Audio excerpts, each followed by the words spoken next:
Hello guys, good morning. Kumusta po kayo guys? Tara, sabayan niyo ako. Panoorin niyo guys hanggang dulo.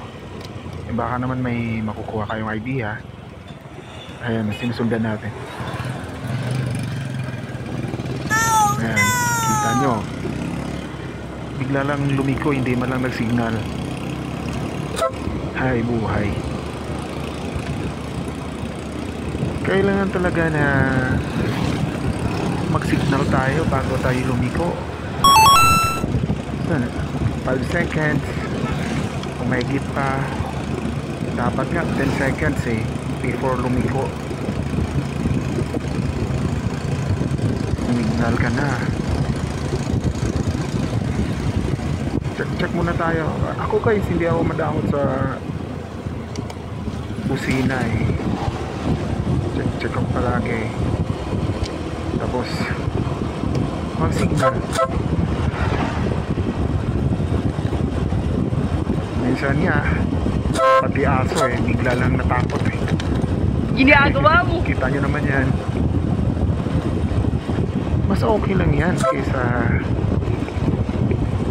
malapit tayo sa sa kapahamakan pag ayaw mong pumusina, ayaw mong sumignal. Kaya hindi naman guys masama ang pumusina.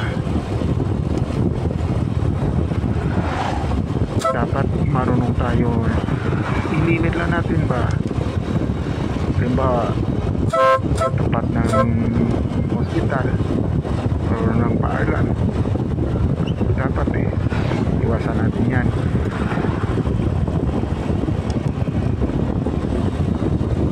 para na makaiwas sa disgrasya.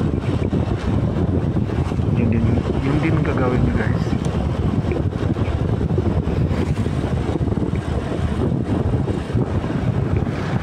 Punta na tayo sa ating puntahan.